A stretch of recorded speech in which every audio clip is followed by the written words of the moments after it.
Iran के ballistic missile हमले के बाद इजराइल ईरान पर हमले की तैयारी कर रहा है और ये बात नेतन्याहू को अच्छी तरह पता है कि अगर वो ईरान के संवेदनशील ठिकानों पर हमला करेगा तो ईरान चुप बैठने वालों में से नहीं है और इसलिए उसने अमेरिका से ईरान की बैलिस्टिक मिसाइलों को रोकने के लिए थर्ड एयर डिफेंस सिस्टम की मांग की थी।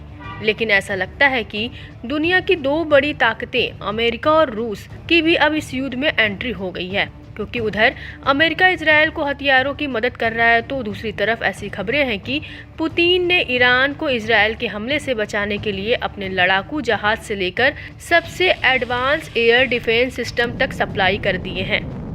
रूस की ईरान और उसके मिलिशिया गुटों को लेकर हमदर्दी लगातार बढ़ रही है। यही वजह है कि अमेरिका को चुनौती देने के लिए रूस अब मिडिल ईस्ट में भी अपने पांव पसारने लगा है। इसी कड़ी में रूस ने ईरान और उसके सहयोगी गुटों को अपना सैन्य समर्थन देने में इजाफा किया है, साथ ही अपने ज़्यादा एडवांस हथियारों को सप्लाई करने पर विचार कर रहा है।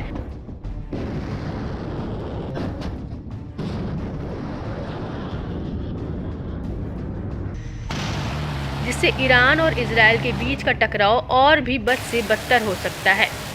बताया जाता है कि ईरान ने यूक्रेन युद्ध के लिए रूस को जो ड्रोन और बैलिस्टिक मिसाइलें दी हैं, वे बदले में ज़्यादा शक्तिशाली हथियार हासिल करने का एक जरिया भी हो सकता है।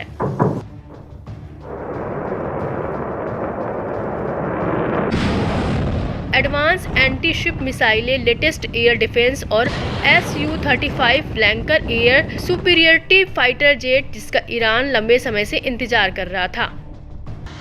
एक्सपर्ट्स की माने तो ईरान ने रूस को Su-35 लड़ाकू विमानों का ऑर्डर दिया है।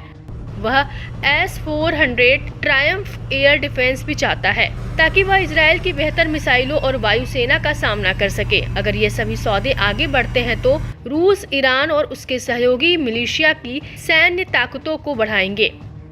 बिजनेस इनसाइडर को दिए इंटरव्यू में रॉयल यूनाइटेड सर्विसेज इंस्टीट्यूट में एयर पावर और टेक्नोलॉजी के सीनियर रिसर्च फेलो ने बड़ी जानकारी दी है।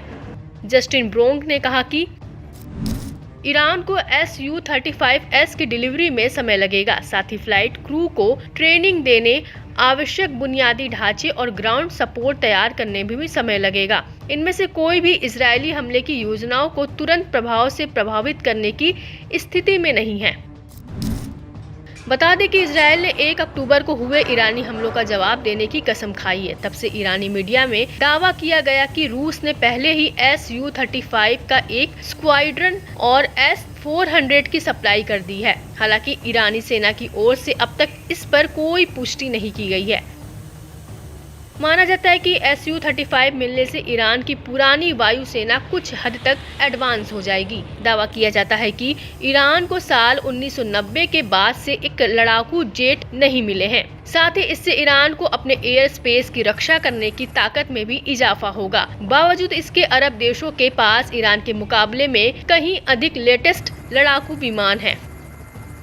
मिडिल ईस्ट इंस्टीट्यूट की माने तो रूस की ओर से समय पर डिलीवरी को ईरान के लिए ताकत के रूप में नहीं देखा जाएगा, बल्कि यह माना जाएगा कि ईरान इजरायली हमलों के खिलाफ खुद का बचाव नहीं कर सकता है। यह एक इमरजेंसी डिलीवरी की तरह लगेगा। इसका ईरान की छवि पर निगेटिव इम्पैक्ट पड़ेगा कि ईरान रूसी जेट और अन्य सैन्य संपत्तियों के बिना खतरे को टालने में असमर्थ है। ऐसी कम संभावना है कि रूस ईरान को एडवांस S-400 की सप्लाई करेगा। यूक्रेन पर युद्ध के कारण रूस को अपने एयर डिफेंस सिस्टम पर दबाव है। रूस को अपने गोला बारूद डिपो को यूक्रेनी ड्रोन हमलों से बचाने अपने सभी हवाई रक्षा प्रणालियों की जरूरत है। इसके अलावा रूस यमन के हूती विद्रोहियों को एंटी शिप क्रूज मिसाइल की सप्लाई पर चर्चा कर रहा है। P-800 की रेंज 186 मील है और यह रास्ते में समुद्र की सतह को छूते हुए काफी नीचे उड़ान भर सकती है। ये बाकी एंटी शिप मिसाइलों की तुलना में अधिक एडवांस है।